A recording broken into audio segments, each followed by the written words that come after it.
15 minutes of chaos that shook the world's biggest markets. What the heck is going on down here? I don't know. There is fear. This is capitulation, really. All the way down. On May 6, 2010, without warning, the US stock market and futures markets just crashed. Can't be there. That is not a real place. The flash crash, which wiped $1 trillion off the value of American companies in 5 minutes. To look at a price chart, it looked like a kind of runaway elevator. It took authorities 5 years, guys, to track down this lone British trader allegedly involved in a 2010 flash crash. Navinder Singh Saroo, dubbed the Hound of Hounslow, has been accused of manipulating the market. US regulators claim he made about $40 million. So Navinder Saroo, he seems to be, to all intents and purposes, like a sort of arch criminal mastermind. What they find is very different. We're in a working class neighborhood about 11 miles from the city center in the financial district. It was hard to believe somebody trading this size was just a lone trader, but that's where we were. I think it's ridiculous to say that this guy in this house in the suburbs in England took down the market? It's ridiculous. You know, if you really did, as the U.S. prosecutors allege, make $40 million, 3 people have now said to me, well, then why the heck is he still living on our street? On the one hand, he was a kind of common cheat. He purposefully manipulated the markets. On the other hand, he's this kind of genius kid from the wrong side of the tracks. He just decided to almost stick 2 fingers up at the man and the establishment. And I think everyone can kind of relate to wanting to do that.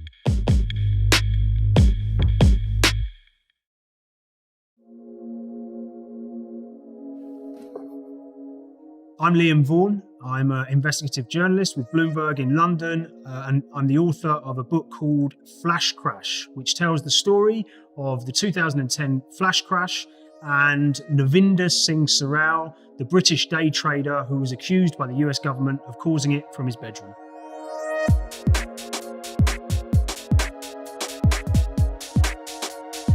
So Navinder Saroo was, in a lot of ways, quite an ordinary kid from a working class neighbourhood underneath the Heathrow flight path.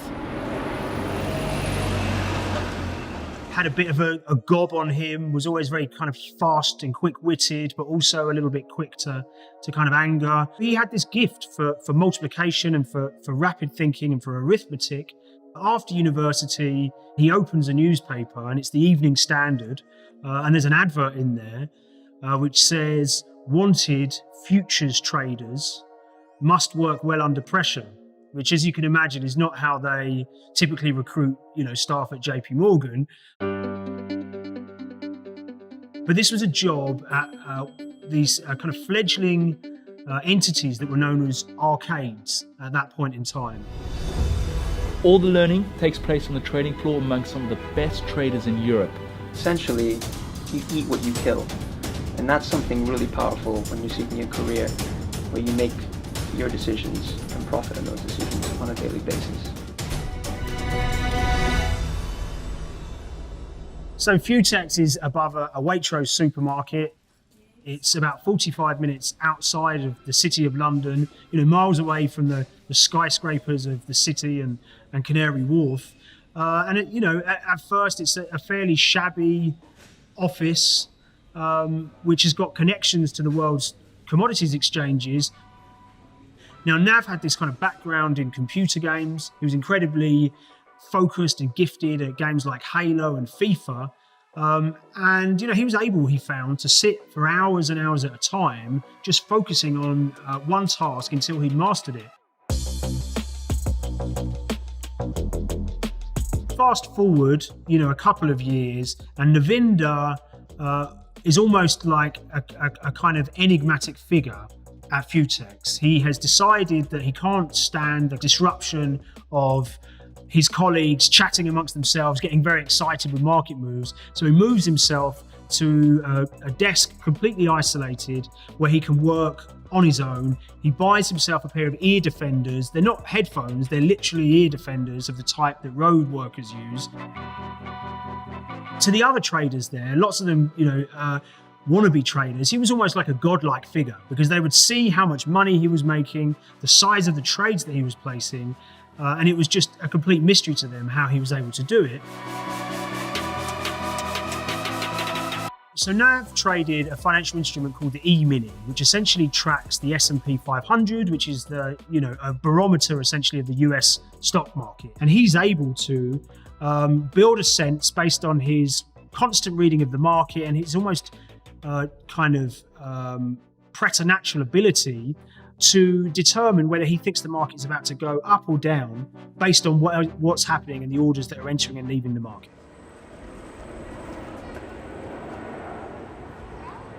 Nav leaves Futex in 2008 in the midst of the global financial crisis. The banking sector bore the brunt of the collapse, with shares in Europe's major banks tanking by as much as 9%. By that stage, he's in his late 20s, and he's already accumulated about $2 million. Lehman Brothers has just collapsed. I don't think anyone really expected a bank as big as Lehman to be in a position that it's in now. The entire global financial system is in danger. We are in the midst of a serious financial crisis, and the federal government is responding with decisive action. There's governments around the world stepping in to save financial institutions, and this is Nav's, first very big and successful trade, almost career-defining trade. He decides that with market prices as low as they are, eventually the government is going to have to step in and rescue them. So he places all of his money, which at that stage is a couple of $1 million, on this bet that the government's going to intervene and prices will rise again. And he times it absolutely perfectly. He places a trade on a Friday. The following Monday, the US government announces this big bazooka. Under our proposal, the federal government would put up to $700 billion taxpayer dollars on the line to purchase troubled assets that are clogging the financial system. And over the course of that week, US prices increased by 19%. Nav had ridden the wave, the entire wave, and he goes from a position of $2 million to suddenly being worth $15 million. And really, that's when he hits the big time. I'm trying to stack up my paper. That shit will a hater. The only time when they holler is when they need you for favors. See, you these haters are minor, cause this big shit is major. I'll be rocking designers and still designing my trainers. One of the striking things about Navinder is that he really doesn't spend any of the money he makes at all. He kind of makes a decision early on that he doesn't want to tell his friends and family about the money. He doesn't want to be seen as a show-off, and he doesn't want them to treat him differently. So rather than actually spending the money or telling other people about it, he just keeps it to himself and he lets the dollars grow in his profit and loss account. I was in the back with the bailers. You was doing fake with the favours. You was getting run down by the dippers. We were the ones with the tapers. You can't go to the ends. Never. Me, I'm there in my slippers. You would have thought that Nav would be delighted at the money that he's made and his position and how successful he is. But there's something that's frustrating and bugging him, and that is the arrival in the markets of this kind of new breed of participant that are known as high-frequency traders. So what is high-frequency trading? Well, high-frequency trading is where the markets have evolved to. So people have written rules that would normally be executed in a human being's brain into the computer, and they trade at very high frequencies because high speeds because the computers and the communications lines allow them to. They buy stocks just before other people do and then resell them at a small increase, pocketing the tiny profit. So what's happening is a kind of skim. People are getting scalped in the market. Well, for Nav, he wasn't so interested in the kind of equality of the markets. He was more frustrated that his profits and his ability to kind of make money was getting squashed by these robots. We have executed 21 million shares already. Wow, and we are not even 3 minutes in. So in 2009, 2010, he makes this kind of fateful decision that he's going to build his own robot that's going to fight back against the HFT firms. And what he was planning to do was to essentially manipulate the market. And after a few, teething problems, it starts to work incredibly well. From his bedroom, he's able to routinely nudge the world's second largest futures market. He could quite easily make $500,000 in a day. In the week before the flash crash, on one day he made $400,000. The next day he made $800,000. And if you can imagine, he lives in Hounslow. His parents' house is worth, $300,000, and he's making 3 times that amount every single day.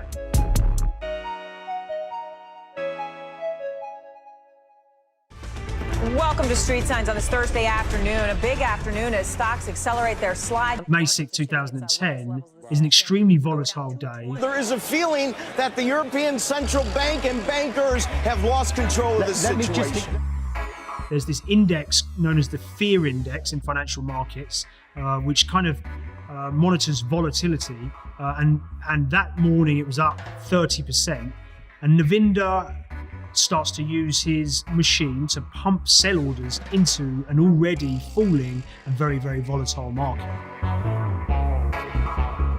For Nav, if you can imagine a big wave surfer and he looks out at the swell and there's just huge waves, it's like the dream. It's like a once in a year long condition.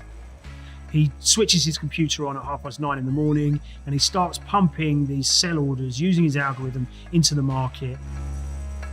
In the afternoon, he gets to a point where he's placing $200 million of orders and he's having this huge success.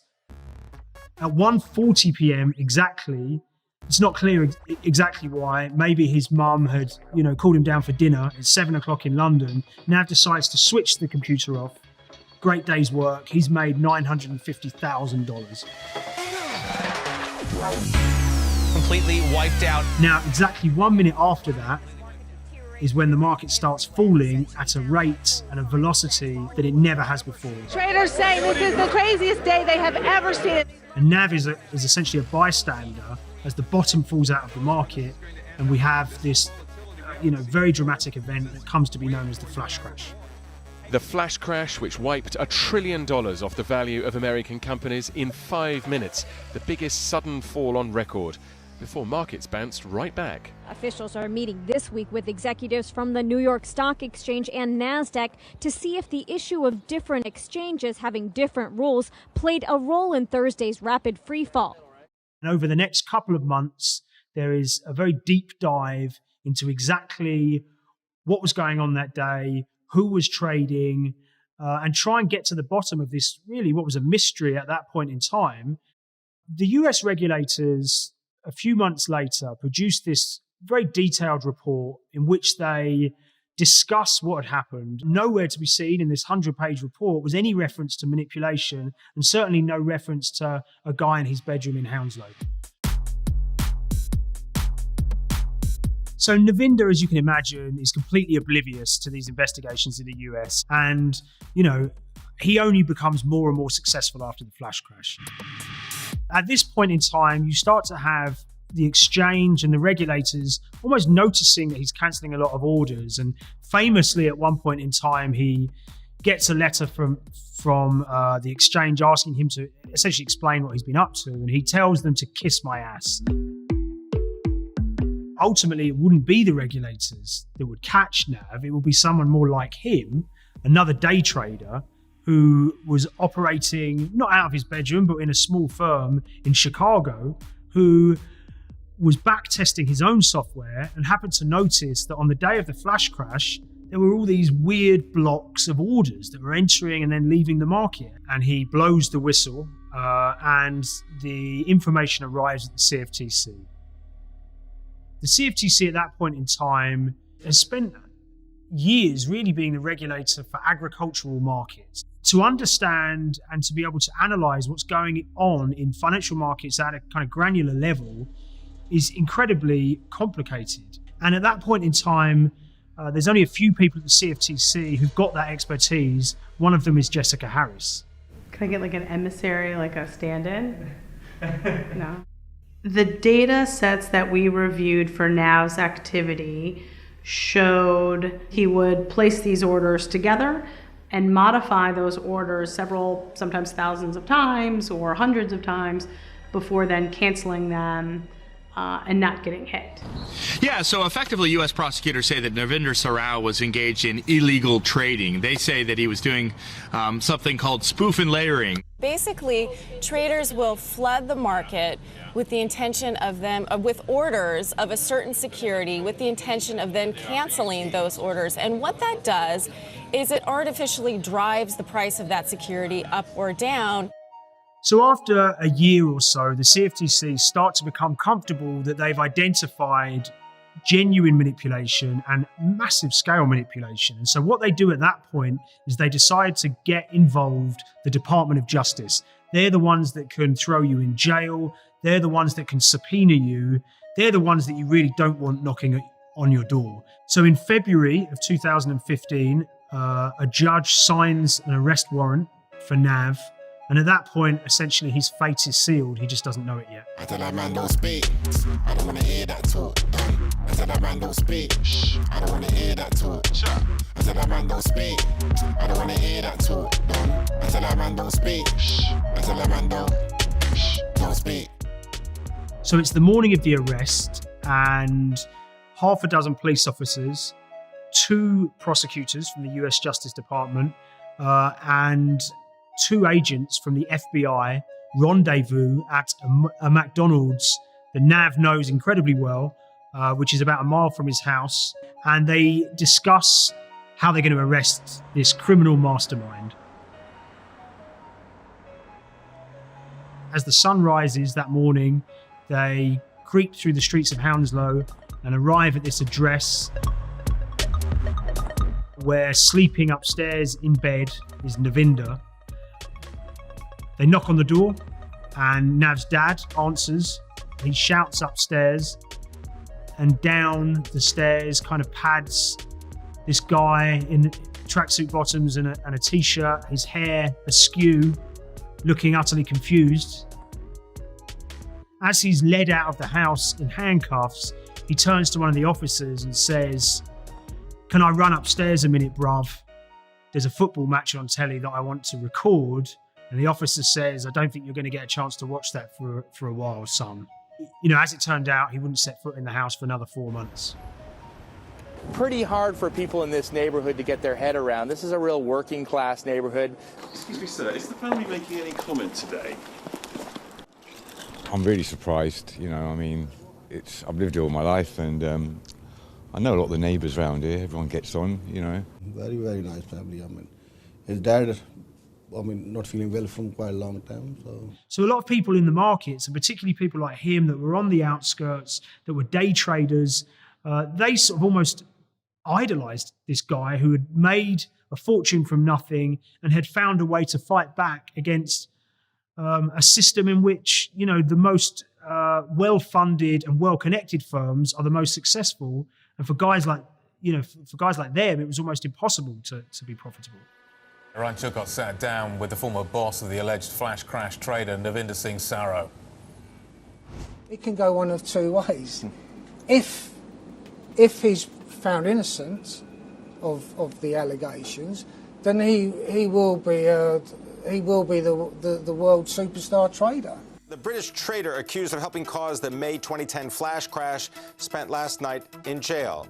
They threw the book at him. There was 22 criminal counts against him, which had a cumulative total of 380 years in prison. And the judge looks at how much money he's made and sets bail at £5 million. And, you know, for Nav, who's worth tens of millions of pounds, that should be fairly easy to get hold of. What's unclear to me is how much money he made. If he's such a great trader, I'm assuming he probably has $7.5 million just lying around. Yeah, so everybody's asking that question because he was granted the conditional bail, but he has failed to post the $7.5 million. So no, he's still in the clink. His lawyers start getting in touch with these various investment advisors who've taken Nav's money over the years, and suddenly they don't answer his calls.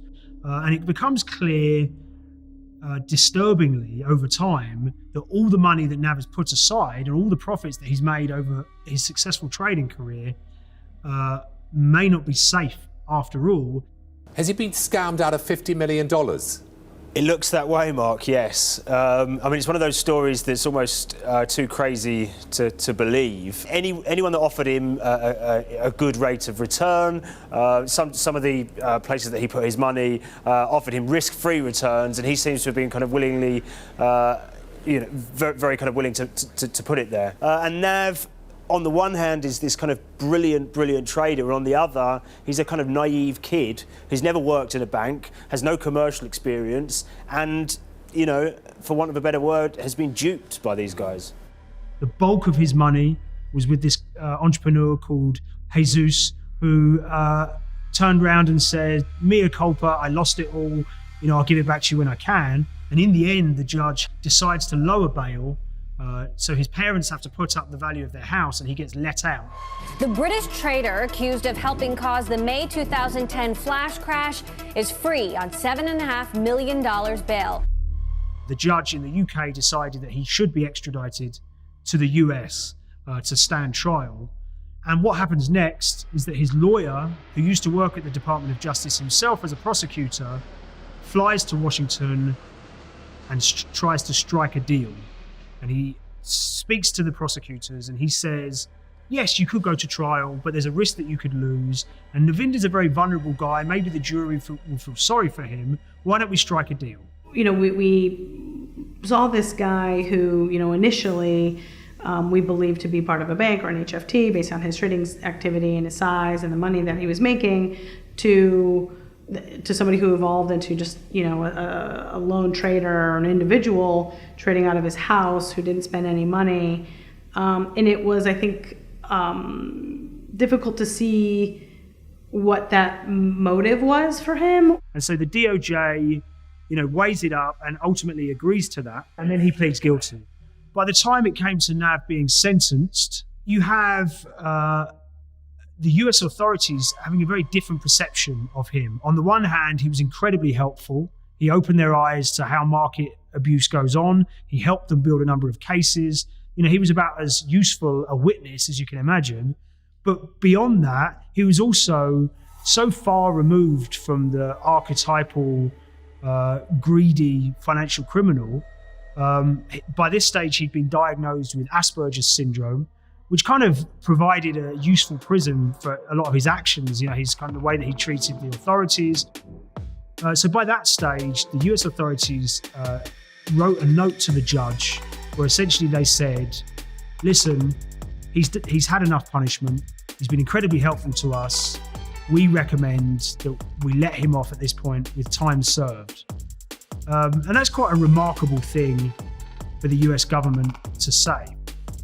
And I think if you take everything into consideration, the fact that he essentially lost all of his money, I believe that the government made the right decision. So the judge in the end sentences Nav to a year of house arrest. There's a great circularity to the story because that's why he got in trouble in the first place. And obviously, as ever, Nav's timing was impeccable because within a couple of months, because of the pandemic, we were all in lockdown anyway. But now I'm living that life.